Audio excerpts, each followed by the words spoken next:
Salut, c'est Zaba et commençons tout de suite par le numéro 10, le déluge.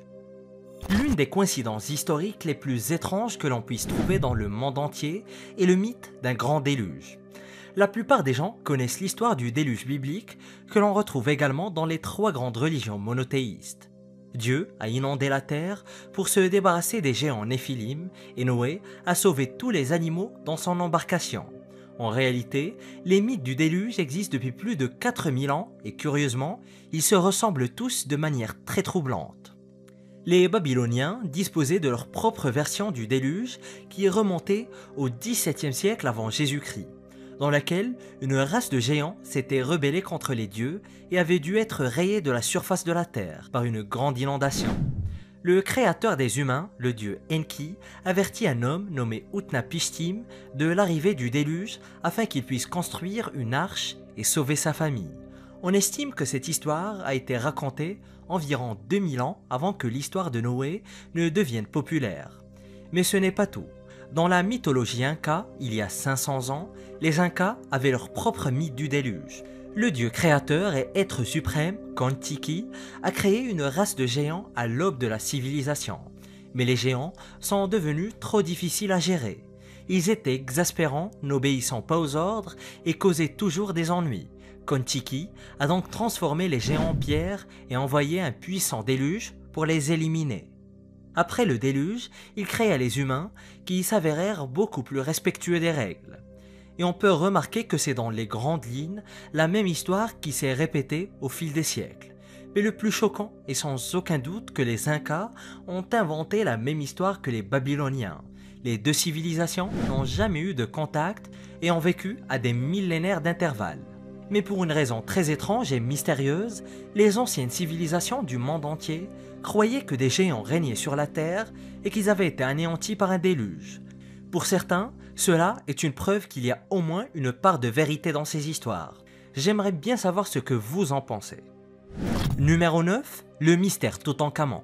Un siècle après la découverte de la tombe de Toutankhamon par le légendaire archéologue britannique Howard Carter, l'ancien pharaon reste toujours un mystère. La vie, la mort et la tombe du roi Toutankhamon suscitent encore des interrogations. Nous savons que l'enfant roi est né vers 1305 avant Jésus-Christ et il a régné sur l'Égypte pendant un peu moins de 10 ans avant de mourir. Et lorsque sa tombe a été découverte en 1922, elle contenait des richesses qu'aucun explorateur n'avait jamais vues auparavant. C'était la version archéologique de la caverne d'Ali Baba. Et en plus des trésors, les archéologues ont trouvé la dépouille de Toutankhamon encore au repos dans son merveilleux sarcophage. Les chercheurs pensent que la véritable raison pour laquelle sa tombe est restée scellée si longtemps est liée à son père, le pharaon Akhenaton. Ce dernier était tellement détesté qu'après sa mort et le départ prématuré de son fils du trône, les souverains qui lui succédèrent tentèrent d'effacer leur lignée de l'histoire. C'est ainsi que la tombe a été littéralement perdue sous les sables du désert égyptien pendant plus de 3300 ans. Et de nombreux progrès ont été réalisés dans la compréhension de la vie du jeune pharaon, mais nous ne savons toujours pas comment il est mort. Les tomodensitogrammes, les radiographies et les tests ADN ont montré que le roi souffrait de nombreux problèmes. Il souffrait de paludisme au moment de sa mort, d'une fente palatine probablement due à des années de consanguinité, d'un pied beau et d'une jambe cassée.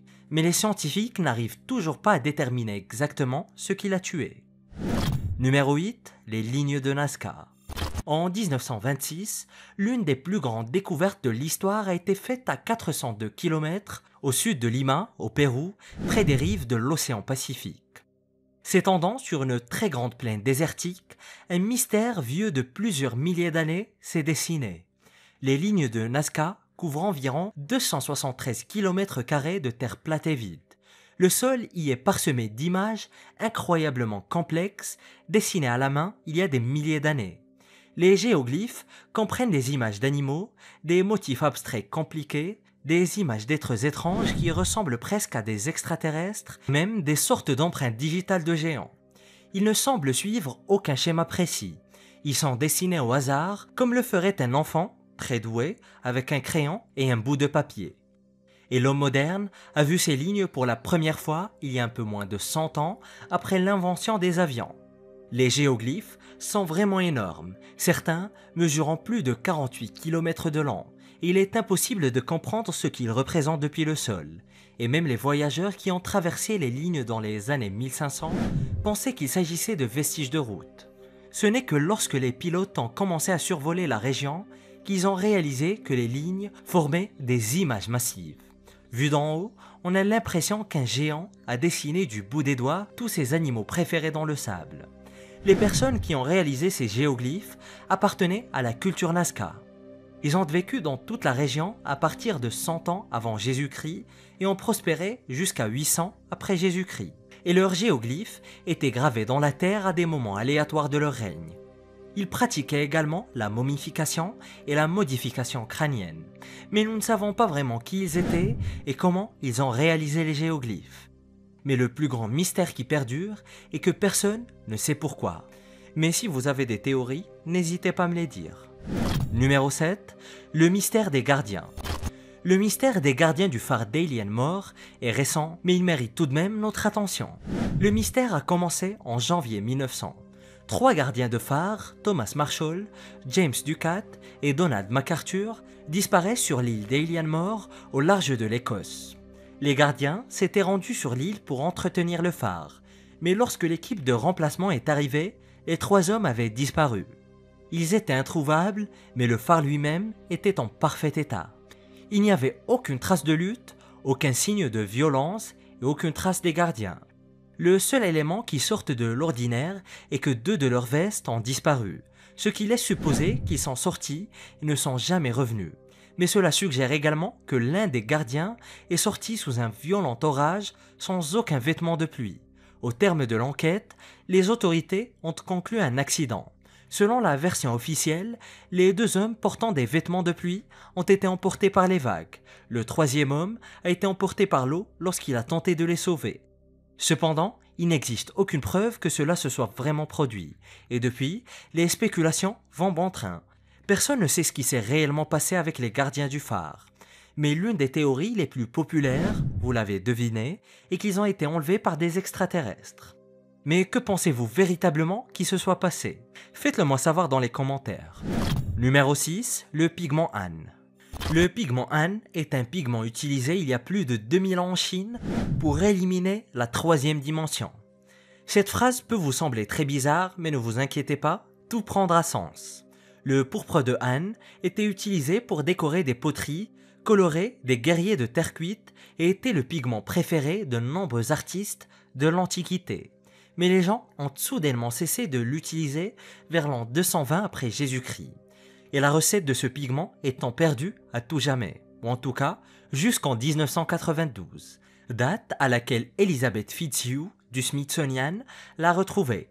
Et l'on a identifié la composition chimique, ce qui a permis aux scientifiques de recréer le pigment pour la première fois depuis 1700 ans.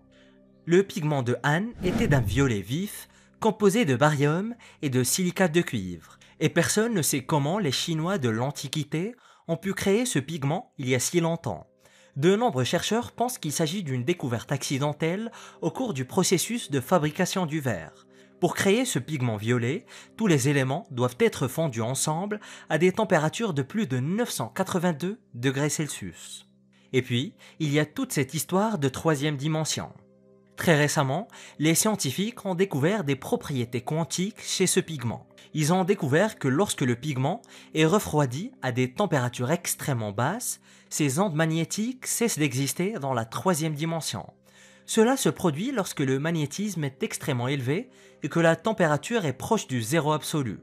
Et lorsque ces conditions sont réunies, le pigment entre dans un état de matière très rarement observé, disparaissant essentiellement de notre monde tridimensionnel. C'est un principe si étrange à comprendre qu'il donnerait probablement des maux de tête à Albert Einstein.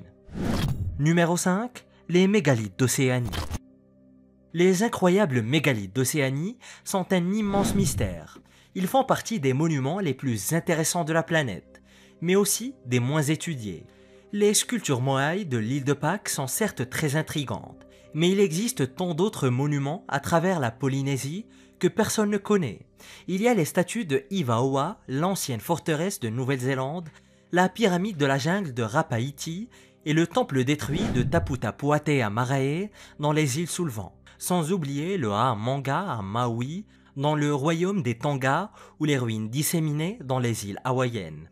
La plupart de ces ruines mégalithiques ont été construites il y a des centaines, voire des milliers d'années, et ceux qui les ont bâties ont disparu depuis très longtemps. En Nouvelle-Zélande, au XVe siècle, ce sont les Maoris qui ont construit la forteresse de Maunga-Kiekie à Auckland. C'est la plus grande structure qu'ils aient jamais construite, et pendant des années, les Maoris ont raconté comment leurs ancêtres venaient tous de la même colline avant la construction de la forteresse et comment l'esprit de leurs aînés résidait toujours à cet endroit. En partant de la Nouvelle-Zélande, la Polynésie est truffée de mégalithes mystérieux, d'étranges complexes de pierres et de ruines si impressionnantes qu'elles n'ont pas pu être construites par de simples mortels. L'île de Pâques n'est qu'un élément d'une histoire bien plus vaste et bien plus étrange. Numéro 4. L'inscription de Tel Dan. L'inscription de Tel Dan a été la première preuve physique trouvée que le roi David, de la Bible, était une personne bien réelle. L'inscription a été découverte sur un morceau de pierre brisé, une stèle, en 1993 dans le nord d'Israël. L'archéologue Avraham Biran est à l'origine de cette découverte, et l'inscription sur la pierre commémore la victoire du roi araméen sur le roi de la maison de David. Le texte mentionne spécifiquement que les cavaliers israélites du roi David ont été vaincus par le roi araméen grâce au conseil divin de Hadad, un dieu antique. La chose la plus importante à garder à l'esprit est qu'il ne mentionne techniquement aucun des protagonistes par leur nom. Cependant, la datation de l'inscription et ses détails ont donné des indices aux chercheurs. Il est généralement admis que cette stèle relate la campagne de Hazaël de Damas qui a vaincu Joram d'Israël et Ocosias ou Acasia ou Ahazia. Mais la particularité de cette découverte est qu'elle mentionne la maison de David, ce qui implique la réalité historique du roi David, l'un des rois les plus importants de la Bible. Cependant, nous ne savons toujours pas si le roi David, au sens historique, est bien le fondateur du royaume d'Israël, comme le dit la Bible, ou s'il était simplement le chef d'une chefferie tribale. Numéro 3. Fuente Magna. Près du lac Titicaca, en Bolivie, l'un des plans d'eau les plus sacrés au monde, un bol sacré, a été découvert en 1958. Il ne s'agit pas exactement d'un bol dans lequel vous pourriez manger vos céréales, mais plutôt d'un grand récipient en pierre. Il s'agit de la Fuente Magna, décorée de gravures d'étranges figures anthropomorphes. La personne qui a décoré le récipient inclut des images de personnages zoologiques qui ressemblent presque à des hybrides homme-animal. Mais il y a encore plus mystérieux que ces personnages anthropomorphes. C'est la présence de deux types d'écritures différentes. Le premier est une langue locale parlée par le peuple Pucara il y a environ 1000 ans. Le second type d'écriture semble, selon certains experts, être une version ancienne du proto-sumérien parlé en Mésopotamie il y a plus de 5000 ans et écrit en cunéiforme. Et comme vous pouvez l'imaginer, le récipient en pierre pose quelques problèmes aux historiens. Comment un bol peut-il présenter des gravures d'une langue sumérienne et d'une langue bolivienne séparées par un océan entier et 4000 ans d'histoire en même temps? Et l'une des théories veut qu'un groupe de pèlerins de l'ancienne Sumer ait traversé la planète entière, parcouru les montagnes et les déserts d'Amérique du Sud et créé une nouvelle société au lac Titicaca. Le problème est qu'il n'existe aucune autre preuve de cela à part la Fuente Magna. Selon l'expert Bernardo Biados, cela est probablement dû au fait que le navire a été fabriqué par les Sumériens qui se sont installés en Bolivie vers 2500 avant notre ère. Leur culture s'est ensuite progressivement transformée et ils auraient cessé de sculpter des objets provenant de leur pays d'origine, devenant ainsi une civilisation totalement différente. Cependant, la plupart des archéologues pensent qu'il s'agit d'un canular créé par une personne essayant d'imiter le cunéiforme. Numéro 2. Les murs de Sacsayhuaman. À la périphérie de la ville péruvienne de Cusco se trouve le complexe mégalithique de Sacsayhuaman. La ville, occupée dès 900 après Jésus-Christ, est célèbre pour son incroyable travail de la pierre. Les immenses murs de pierre ont été construits avec une précision inimaginable. Certaines des pierres qui composent les murs pèsent plus de 200 tonnes, ce qui signifie qu'elles font partie des plus grands blocs de construction de l'Amérique ancienne. Mais toutes les pierres ont une chose en commun. Quelle que soit leur taille, elles s'emboîtent toutes comme des pièces de puzzle. Ces blocs de pierre s'emboîtent si étroitement qu'il est impossible de placer une feuille de papier entre la plupart d'entre elles.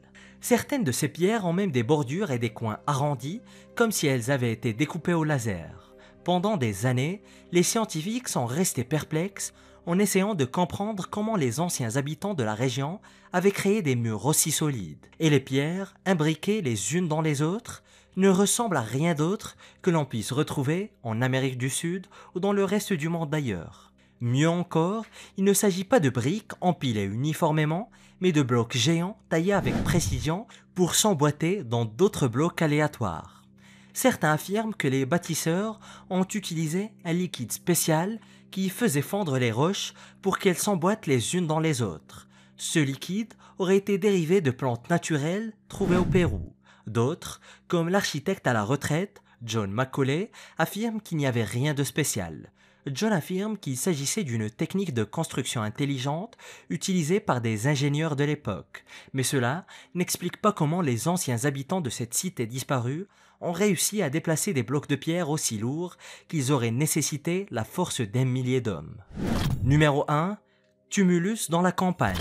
Au cours des dernières années, quelques 6000 archéologues amateurs travaillant avec une organisation patrimoniale aux Pays-Bas ont parcouru les collines et les vallées à la recherche d'un trésor. Ces chercheurs amateurs sont à la recherche d'anomalies archéologiques et de secrets historiques. Et les efforts de ces citoyens pour en découvrir plus sur le passé ancien de leur pays ont été couronnés de succès. Ils ont identifié environ 1000 tumulus préhistoriques dans la campagne néerlandaise. Il semblerait que les sépultures soient omniprésentes dans le paysage rural, dressant le tableau d'un monde perdu. S'agissant d'un millier de tumulus, de nombreuses variables entrent en jeu. Chaque tumulus est de taille et d'âge différents. Certains ont été construits il y a plus de 3200 ans, à l'âge du bronze, d'autres pas plus tard que 600 ans avant Jésus-Christ, à l'âge du fer. Et selon les experts, les enterrements auraient été accompagnés de rites sacrés. Les tumulus témoignent de la richesse de la société qui dominait les Pays-Bas à l'époque préhistorique. Les chercheurs ont même trouvé des champs agricoles d'une superficie d'environ 15 km² exploités par certains des premiers agriculteurs d'Europe. Nous n'avons pas encore de nom pour ce peuple et les chercheurs doivent encore fouiller les 1000 sépultures, mais le mystère est réel et de nombreuses informations pourraient bientôt être dévoilées. Et les scientifiques doivent désormais découvrir les détails d'une civilisation dont ils connaissent à peine l'existence. Et découvrent les châtiments romains les plus terrifiants en cliquant sur cette vidéo.